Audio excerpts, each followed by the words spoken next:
할렐루야. 예, 세움에게 오신 여러분들을 주의 사랑으로 환영합니다. 우리 주님께서 저와 여러분에게 놀라운 생명을 주셨습니다. 하나님의 놀라운 사랑을 주셨습니다. 그 하나님의 사랑과 그 생명을 그저 가지고만 있는 것이 아니라 더 풍성하게 누리는 저와 여러분들이 되실 수 있기를 주님의 이름으로 축복합니다. 그 사랑을, 그 생명을 전하는 저와 여러분들이 되실 수 있기를 다시 한번 주님의 이름으로 축복합니다.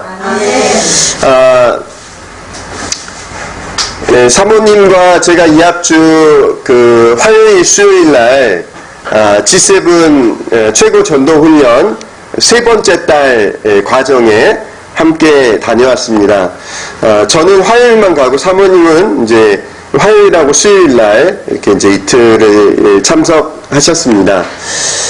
3달 동안 이제 그 최고 전도 훈련을 받으면서 이제 조장이라고 하는 분이 세워지고 이제 조장님이 계속해서 코치를 해주는 거예요. 전도를 해봤는데 뭐 잘 되더라 안 되더라 하는 이제 그런 게 있으면 이제 그걸 가지고 이렇게 한번 해보십시오. 계속해서 이제 코치를 해주면서 또 이렇게 막 지치고 또 힘을 잃고 그러면 다시 해보시라고, 어떤 부분이 안 되시냐고 다시 한번 해보시라고 또 격려해주고 또 이제 그런 역할들을 조장님이 이렇게 해주십니다.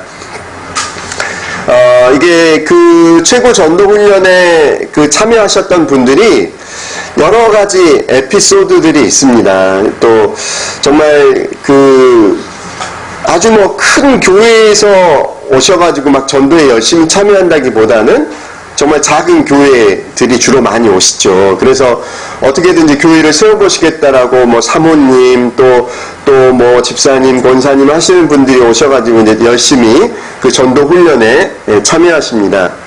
그런데 제가 이제 뭐 이렇게 그 전도 훈련에서 그 에피소드 가운데 참 제 안에 이렇게 그 짠하게 그 뭔가 이렇게 마음에 밀려오는 그런 감동이 있었던 그런 에피소드가 하나 있었습니다. 그것은 무엇이었냐면 이제 뭐 저희랑 비슷한 그런 개척교회죠. 근데 이제 사모님께서 전도하는 일에 열심을 내시는 거예요. 전도하시는 일에 이제 열심을 내시는데 동네에서 그 주로 이제 전도하러 가는 곳이 뭐 마트나 아니면 뭐 이렇게 운동하는 뭐 이렇게 그 놀이터나 막 등등 이제 그런 곳을 다니잖아요. 그런데 이제 이 사모님이 마트를 가셔서 이제 전도를 하는데 그 지역에 이제 마트가 큰 데면 사람들이 이렇게 빨리빨리 바뀌니까 이제 좀 많은 사람들을 만날 수 있는데 마트가 뭐 이렇게 뭐 저희 이마트만 하더라도 뭐 그렇게 사람이 많진 않잖아요. 계속 이렇게 여러 번 나가다 보면 만났던 사람을 또다시 이렇게 만나게 되는 이제 그런 경우들이 있습니다. 그런데 이제 그 사모님이 이제 전도하러 가셨다가 이제 저희 사모님 말고 같이 이제 전도하는 그 이제 최고 전도 훈련에 참여하셨던 사모님이 그 지역에서 이제 마트에서 전도를 하는데 하루는 그 어떤 여자분이 자신을 이렇게 많이 쳐다보면서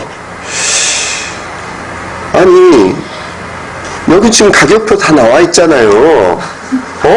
이거 보고 물건 사면 되지 왜 자꾸 나한테 물어봐요? 막 그러면서 눈을 빤히 쳐다보면서 이렇게 막 그 쏘아붙이면서 말을 하는 거예요. 그래서 이제 그 사모님이 이제 약간 얼버무리면서 아니 그게 아니고 이제 막 이렇게 하고 있는데 아니 왜 자꾸 뭐 성당 다니느냐 뭐 교회 다니느냐 뭐 그러면서 왜 자꾸 말을 시키냐고 지금 나한테 말 시킨 게 지금 3번째라고 그러면서 이제 얘기를 하는 거예요. 그러니까 이 사모님이 많은 시간을 이 사람 저 사람 만나다 보니까 이제 누구를 이렇게 찔렀는지 누구를 토크했는지를 깜빡하시고 동일한 분을 3번째 이렇게 접촉을 하셨던 거예요. 근데 이분이 막 눈을 그냥 막 뜨고 이렇게 부려뜨고 막 뭐라고 이제 막 쏴 붙이니까 마음이 힘들잖아요. 그래서 이제 들어오셨던 거예요. 잠깐 이제 다시 집으로 이제 들어오셨다가 이제 사모님이 이제 전화를 이렇게 이제 드렸더니 이제 이런 얘기를 하시면서 충격이 돼서 이제 집에 왔는데 그래도 저녁 먹고 다시 나가려고 한다고 그 얘기를 듣는데 근데 괜히 그냥 가슴이 좀 이렇게 좀 먹먹하기도 하고 짠하기도 하고 이제 그 사모님이 그 앞에서 이렇게 그 민망했을 그 어떤 그 모습들이 이렇게 떠오르면서 근데도 이거 참 쉽지 않네, 어렵네, 이거 참 이거 되는 건가 하는 이제 그런 마음이 아니라 그래도 또 다시 한번 나가봐야지. 그러면서 나가신다라는 그 얘기가 참 참 마음에 참 감동이 됐습니다. 그러면서 들었던 마음은 하나님께서 은혜를 주시겠다.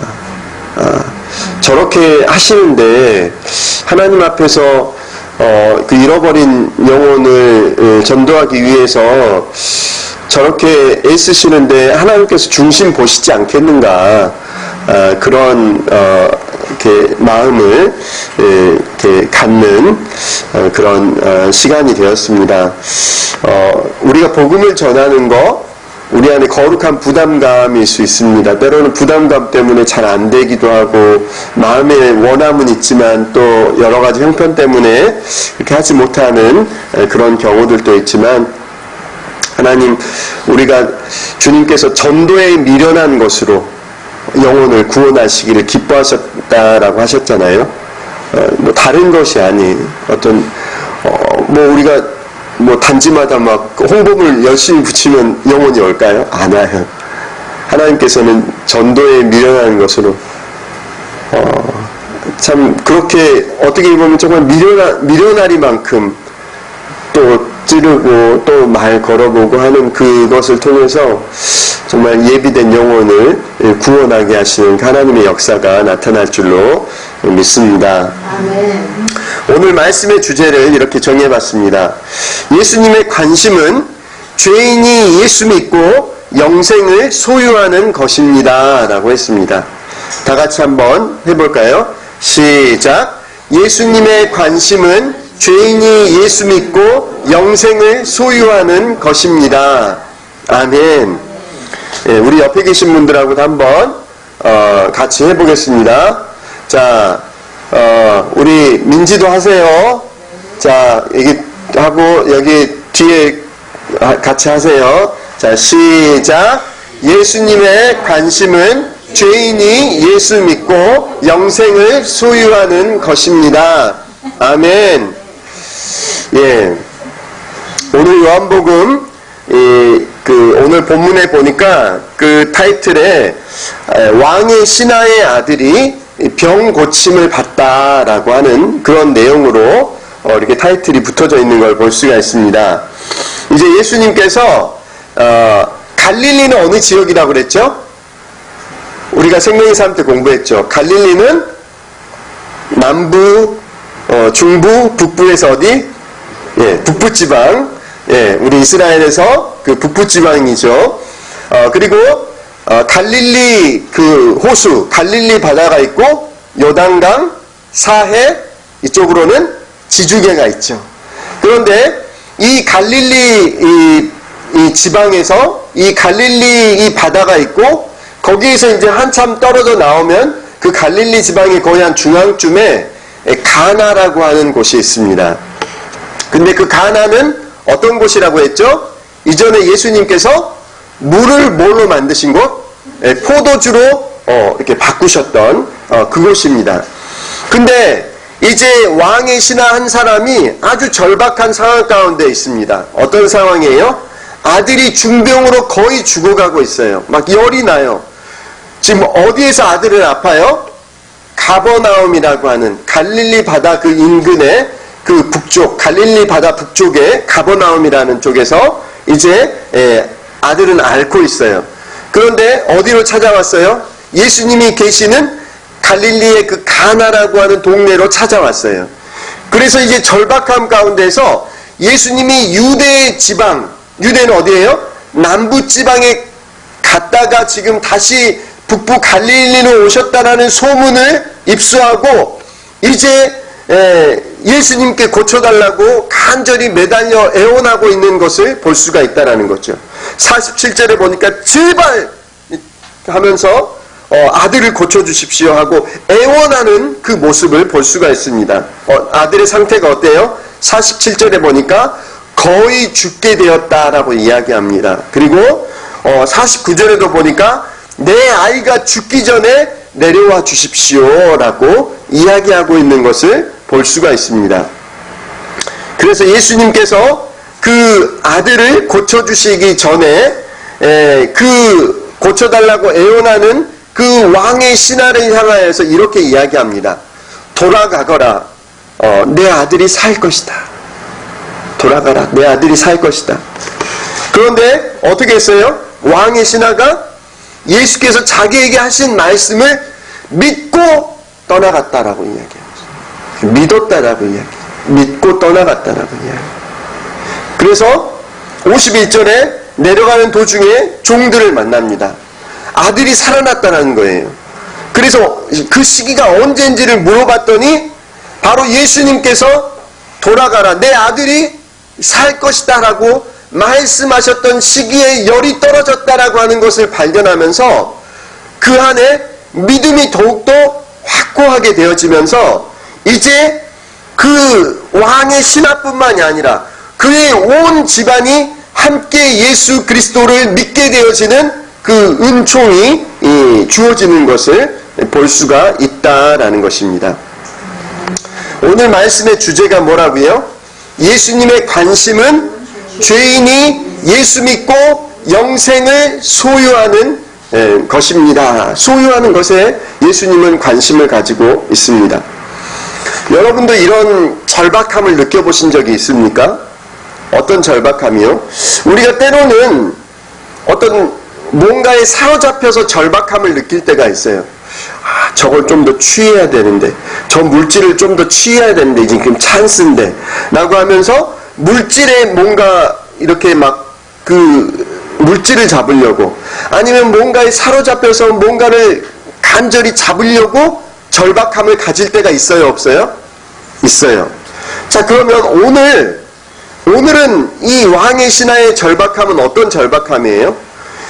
자녀가 병 때문에 중병으로 아파하고 죽어가는데 자신은 어떻게 해줄 수 없는 그 상황, 그 상황 안에서의 그 부모의 심정을 여러분 느껴보신 적이 있습니까?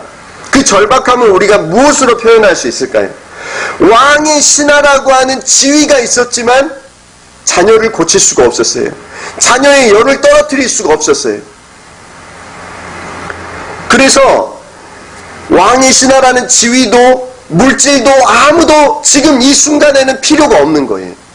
단순히 지금은 내 아이가 살 수만 있다면, 내 아이의 병이 나을 수만 있다면 좋겠다라고 하는 그 간절한 소원으로 예수의 발 앞에 엎드려서 살려달라고 애원하고 있는 그 왕의 신하의 모습을 볼 수가 있습니다. 자녀의 고통이 차라리 나의 고통이 될 수 있다면 좋겠다라고 하는 마음을 그 왕의 신하와 그 부모들이 가졌을지도 모릅니다. 오늘 말씀을 통해서 주님께서 우리에게 주시고자 하는 그런 교훈은 무엇입니까? 오늘 그 고통받는 자녀를 둔 왕의 신하의 모습에서, 또한 일하시고 또 치유하시는 그 예수님의 모습에서 우리가 배울 수 있는 교훈은 과연 무엇일까요? 첫 번째, 우리는 고난 뒤에 감추인 은총을 발견해야 한다라는 것입니다. 어디서 이제 저희가 공부하는 데 보면 고난은 은총의 트로피라고 이야기를 합니다.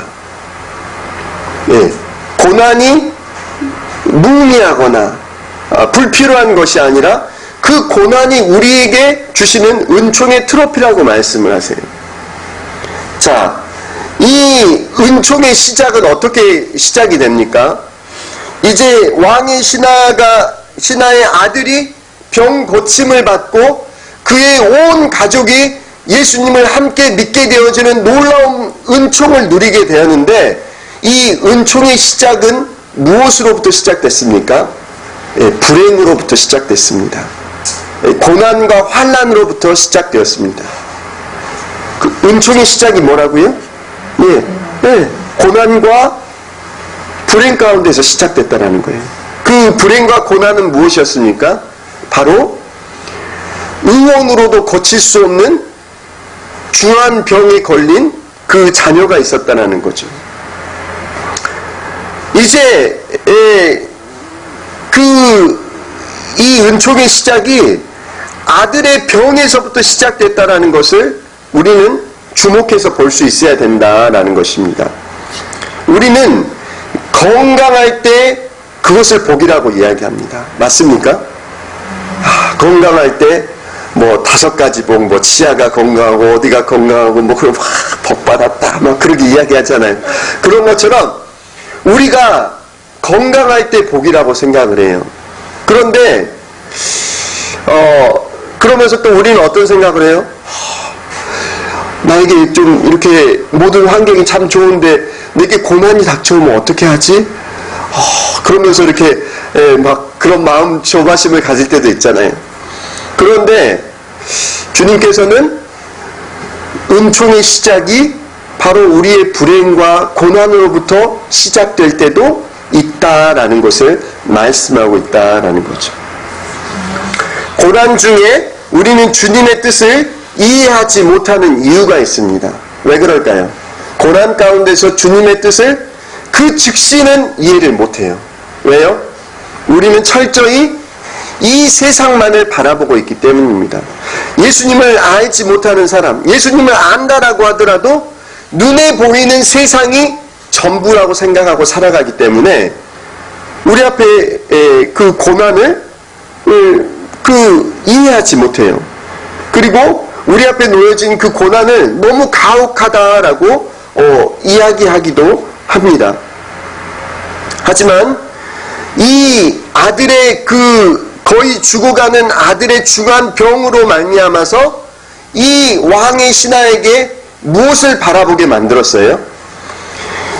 눈앞에 보이는 세상 너머의 세상, 영원한 그 세계를 바라보는 믿음의 눈을 뜨게 해 주었다라고 하는 사실입니다. 우리에게 그 고난이 주는 유익은 뭐예요?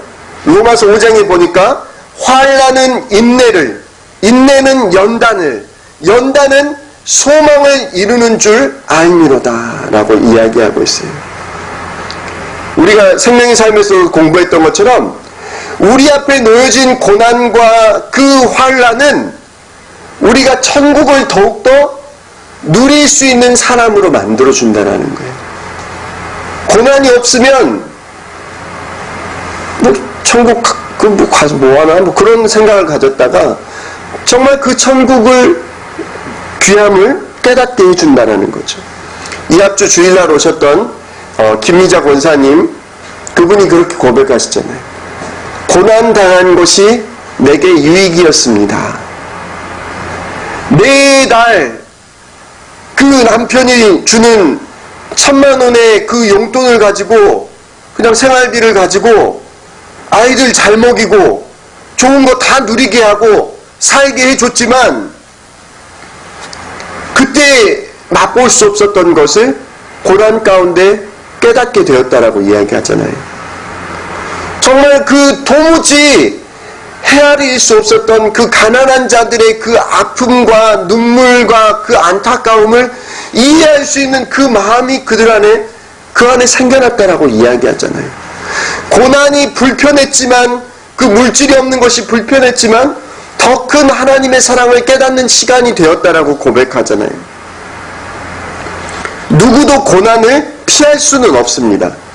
질병과 슬픔만큼 성경에서 자주 기록되고 있는 내용도 없다라는 거예요. 슬픔, 질병, 성경에서 정말 많은 기록들이 있어요. 그러면 우리도 피해갈 수 있다고요? 우리 피해갈 수 없어요. 우리에게도 올 거예요. 그렇기 때문에 우리에게 필요한 건 뭐예요? 우리가 평안함 가운데 있을 때 우리가 영적 근육을 만들어 놓는 수밖에 없다라는 거예요. 그 고난이 올지라도 그 고난을 이겨낼 수 있는 그 믿는 자의 그 믿음을 준비하고 있어야 된다는 거죠. 고난이 유익이다. 우린 잘 이해되지 않죠.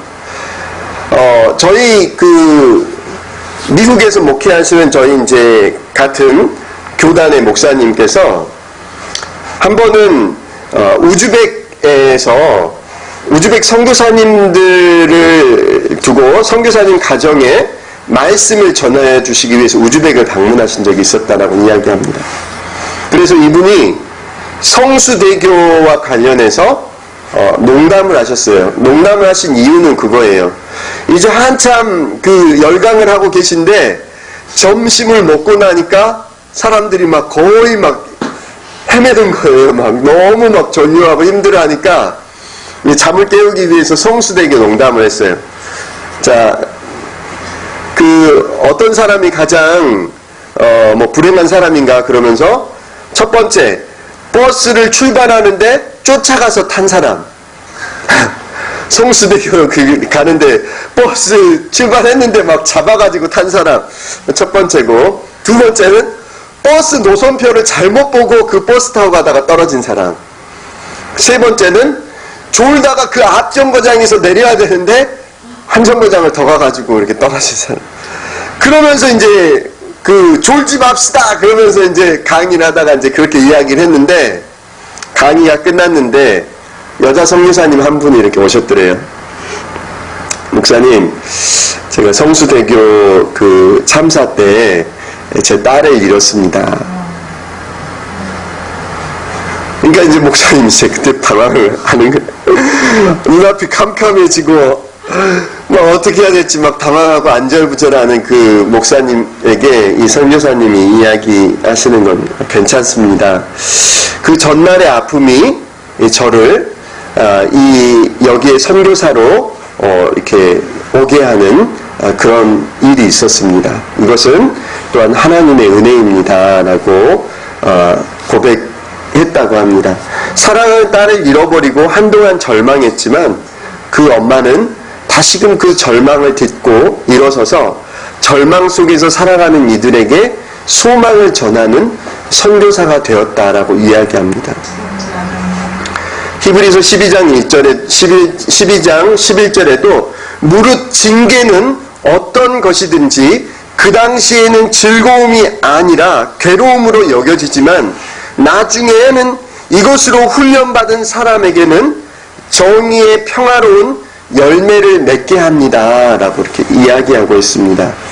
물론 고난이 왔을 때 우리는 그 즉시 이 고난의 의미를 다 이해하지는 못합니다. 한참 시간이 지난 후에 하나님께서 이 고난을 통해서 이루신 일들을 고백하게 되는 경우들을 많이 볼 수 있더라는 것입니다. 바라고 소망하는 것은 우리가 이 고난이 그 왕의 신하의 삶의 은총이 시작이 되었던 것처럼 바로 여러분의 삶 가운데 다가오는 그 고난 앞에서 그것이 우리의 삶의 은총이 시작이 될 수 있다는 것을 믿음으로 고백하는 저와 여러분들이 되실 수 있기를 주님의 이름으로 축복합니다. 두 번째 우리가 교훈은 예수님의 관심은 영혼 구원에 있다라는 것입니다. 오늘 본문에 보니까 관심의 차이가 있다는 것을 볼 수가 있습니다. 어떤 차이가 있을까요? 왕의 신하의 관심은 어디에 있을까요? 왕의 신하의 관심은 거의 죽게 된 아들을 살리는데 모든 관심이 집중되어 있습니다. 예수님께서 유대에서 갈릴리 지방으로 오셨다고? 지금 가나에 계시다고? 그럼 내가 빨리 가나로 가야지. 어떻게 해서든지 예수님을 만나야지. 거기에만 관심이 온통 집중되어 있는 거예요. 그래서 자신의 지위와 상관없이 예수님께 매달려서 애원하고 있는 것을 볼 수가 있어요. 왕의 신하의 관심은 자녀를 살리는 것에만 있어요. 그렇다면 예수님의 관심은 어디에 계셨을까요? 48절에 보니까 이렇게 이야기합니다. 예수께서 그에게 말씀하셨다. 너희는 표징이나 기이한 일을 보지 않고는 결코 믿으려고 하지 않는다. 무슨 말이에요? 우리가 그 고린도 전서나 뭐 그런데 이제 성경을 읽다 보면 그런 내용이 나옵니다. 뭐 로마서나 그런 내용을 보다 보면 유대인들은 뭘 구한다고요? 표징을 구한다라고 그러죠. 어떤 놀라운 어떤 기적, 표징을 구하는 거죠. 그 다음에 그리스도인들은 뭘 구해요? 지혜를 구하죠. 누가 더 지혜롭냐 막 토론하고 그러면서 지혜를 구하죠. 근데 이 유대인들은 그런 기적이 나타나면 어떤 거기에 주목하고 집중하는 것을 볼 수가 있습니다. 그런데 예수님의 그 관심은 어디에 있다는 거예요? 여러분 그 마가복음 2장에서 네 사람이 중풍병 환자를 데리고 왔을 때 그때 예수님께서 하신 말씀을 여러분 혹시 생각나십니까? 이 사람아 내 죄사함을 받았다. 내 죄가 용서받았다라고 선포하시는 장면이 나오죠. 그 중풍병 환자에게 필요한 건 뭐예요? 빨리 나를 낫게 해주셔서 내가 걷기도 하고 뛰기도 하고 말하기도 하고 싶다라는 거죠. 병을 고쳐달라는 거죠. 그런데 예수님의 관심은 그것보다 더 어디에 있었어요? 그 사람의 중심, 그 사람이 죄로부터 구원받는 그 죄사함을 받는 것에, 죄 용서함을 받는 것에 더 먼저 관심을 가지고 계시다는 거예요. 그런 것처럼 오늘 또 예수님의 관심은 어디에 있다라는 거예요? 아버지는 왕의 신하 그 아버지는 자녀의 병 낫기를 간곡히 원했지만 예수님은 죄인된 인생이 자기의 죄를 깨닫고 믿음을 갖는 것에 관심을 기울이고 있는 것을 볼 수가 있다는 것입니다. 죄사함을 받는 것에 믿음을 갖는 것에 예수님은 더 큰 관심과 그 관심의 우선순위를 두고 계신다는 것을 명확하게 볼 수 있다는 거죠. 이것은 세상 사람들이 이해하기 힘든 부분이라는 거죠. 아니 빨리 병 먼저 고쳐주셔야죠. 병 먼저 낫게 해주셔야죠. 하지만 예수님은 그것이 먼저가 아니라고 얘기하는 거예요. 그 사람이 죄사함 받아야 된다는 거예요. 그의 영혼이 그 지옥 갈 영혼이 천국으로 옮겨갈 수 있도록 그것이 더 죄사함을 받고 천국에 가는 것이 예수님은 더 관심이 있으시다는 거예요. 그래서 예수님께 무엇보다 중요한 건 뭐예요? 죄인된 한 영혼이 구원받는가 받지 못하는가 여부가 예수님께는 더 시급한 거예요. 아들이 빨리 나아야 되는데 빨리 지금 한시라도 빨리 예수님께서 가셔서 고쳐주셔야 되는데 그게 아니라 예수님은 이 영혼들이 한시라도 빨리 가서 복음의 말씀을 듣고 그 지옥 갈 영혼이 천국 가는 것으로 변화되어져야 할 텐데 여기에 예수님은 그 절박함을 가지고 계신다는 거죠. 왕의 신하의 가정에 자녀는 중병으로 인해서 고통을 겪어야 했습니다. 하지만 내 아들이 살 것이다 라는 말씀이 선포되어질 때 자녀가 나았다라는 사실을 이렇게 깨닫고 이제 어떤 축복을 받게 됐어요? 그와 그의 온 집안이 함께 예수를 믿게 되었다라는 거예요. 예수님의 관심은 그거예요. 저 사람이 정말 그 죄인된 저 사람이 구원받을 수 있을 건가? 저 죄인된 저 가정이 정말 저 가정이 구원받게 될 것인가? 거기에 예수님의 관심이 있으시다라는 거예요. 그래서 세 가지 3스텝이 있다라고 생각이 됩니다. 예수님께서 관심을 가지시는 우리 그 인생들을 향하여서 예수님이 관심을 가지시는 3스텝이 있어요. 세 가지 스텝이 있는데 뭐냐면 첫 번째는 그거예요. 이 사람이 구원, 죄사함을 받았는가 예수님은 관심을 가지세요. 그래서 죄인이 예수님 믿는가? 구원 받았는가? 죄사함 받았는가? 그것이 한 인생을 향해서 예수님께서 바라보시는 그 첫 번째 스텝이에요. 두 번째 스텝은 뭐예요? 요한복음 10장 10절에 있는 것처럼 나는 양들이 생명을 얻고 또 더 넘치게 얻게 하려고 왔다라고 말씀하시는 것처럼, 그러면 이제 예수님을 믿어요. 구원 받았어요. 그러면 그걸로 끝나는 것이 아니라 예수님께서 바라보시는 두 번째 스텝은, 그러면 그 생명을 가지고 더 풍성하게 누리고 있나? 그걸 보세요. 예수님 안에서 그냥 나 구원 받았어, 그걸로 끝나는 게 아니라 그 하나님의 백성 안에 그 삶 안에 놀라운 그 주님의 그 평강, 성령님과 동행하며 살아갈 때 그 주시는 그 놀라운 힘과 능력을 더욱더 풍성히 누리고 살아가기를 원하신다라는 거예요. 그래서 너 풍성하게 누리고 있냐? 그것이 두 번째 스텝이라는 거예요. 예수님이 우리를 향해서, 인생을 향해서 바라보시는 세 번째 스텝은 뭐냐면, 너 그 사랑 전하고 있냐? 사명에 대한 부분을 얘기하시는 거예요. 그래서 야, 너 먼저 하나님 사랑 깨달았지? 너 먼저 하나님 사랑 깨달았는데 그 사랑 알지 못하는 영혼에게 너 전하고 있냐? 그 인생을 향하여서 목사님 왜 맨날 전도 설교만 해? 그렇게 얘기할 수도 있죠. 하지만 뭐예요? 예수님이 바라보시는 그 3 스텝이 있다는 거예요. 우리가 죄 가운데 있던 영혼이 죄사함 받고 구원받았는가? 그러면 그 구원받은 하나님의 백성이 그 생명을 풍성하게 누리고 있는가? 그러면 그 생명이 너무나 좋고 감사하고 정말 값어치가 있어서 믿지 않는 내 남편, 믿지 않는 내 가족, 믿지 않는 내 이웃에게 정말 그 사랑 전해주고 싶은 마음이 그 안에 있는가? 그 사랑 전하고 있는가? 이것을 주님께서 보신다는 것입니다. 이거예요. 세 가지 스텝이에요. 우리 이거 안에서 돌아가야 돼요. 여러분의 믿음의 분량은 어느 정도입니까?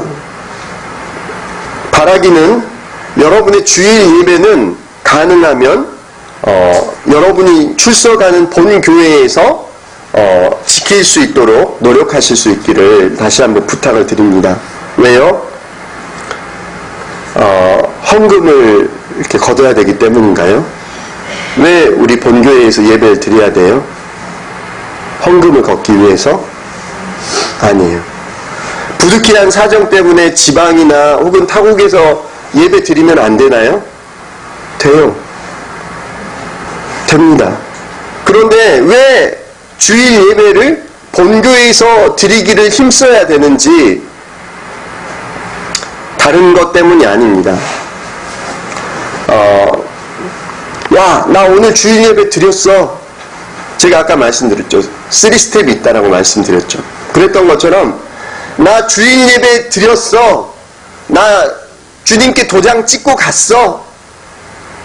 내 할 일 다 했어. 이제 나머지 시간의 주인은 나야. 그게 아니라는 거예요.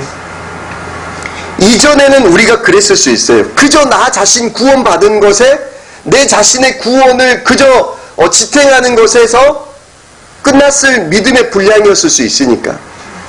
그런데 이제는 주님께서 뭐라고 이야기하세요? 너 그거 더 풍성하게 누리고 있냐? 너 그 사랑 이제 전하고 그 사랑 나눠주고 있냐? 라고 예수님께서 물어보신다는 거예요. 왜 우리가 주일날 본교회에서 예배 드리기를 힘써야 된다는 거예요? 우리가 이제는 하나님의 사랑이 깨달아지고, 나도 그 사랑 전하고 싶다. 내가 누군가에게 복음을 전하고 그 사랑 전하고 싶은데 가끔가다 안 보여. 가끔가다 안 보이거나 가끔가다 그 사람 막 전하기를 원하는데 자신이 예배에 없다라고 한다면 이건 좀 그렇잖아요. 불신 영혼에게 복음을 전하기 원한다라면 나와야죠. 다음 세대에게 하나님의 말씀을 가르치는 그 그리스도의 몸을 세우는 일에 협력하기 원하는 마음이 있다라면 나와야죠. 그냥 나 구원받았으니까, 나 예배 드렸으니까로 끝날 때는 가능해요. 하지만 이제 그 사랑을 전해야 하고, 그 사랑을 다음 세대에게 믿음을 전수해야 될 책임이 나에게 있다라고 생각되어질 때는, 그때는 다른 거죠. 그때는 다른 거죠. 믿음의 분량껏 하십시오. 하지만 이제는 여러분이 누군가를 더 사랑하고 섬기려고, 다음 세대를 하나님의 말씀으로 섬기는 일에 여러분이 함께 동참하실 수 있기를 주님의 이름으로 축복합니다. 제가 전에도 말씀을 드린 적이 있는데, IMF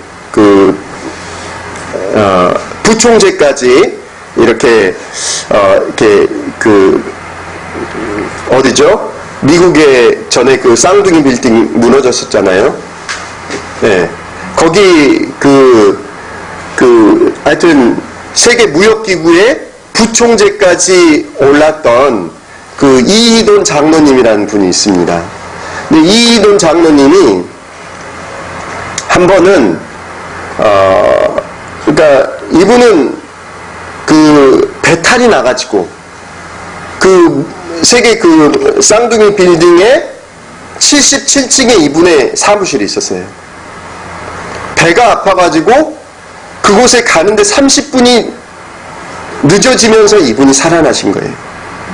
안 그랬으면 거기서 돌아가셔야 되는 거죠. 하나님의 그 보호하심을 경험했던 이분인데 정말 그 기도하는 사람입니다. 이분이 노르웨이와 이 스웨덴 국왕의 연애에 초청을 받습니다. 그러니까 이분의 마음속에 그 연애는 도대체 얼마나 화려하고 멋질까 참여하고 싶었대요. 그런데 이게 시간을 봤더니 주일 예배하고 겹치는 거예요. 주일 예배하고 겹치는 거예요. 그래서 이분이 정중하게 사과를 드리고, 제가 정말 중요한 만남이, 미국에서 중요한 만남이 있어서 그 만남 때문에 부득이하게 그 자리에 가지 못하게 된 것을 이렇게 죄송하게 생각한다 라고 이제 사과를 했다라는 거예요.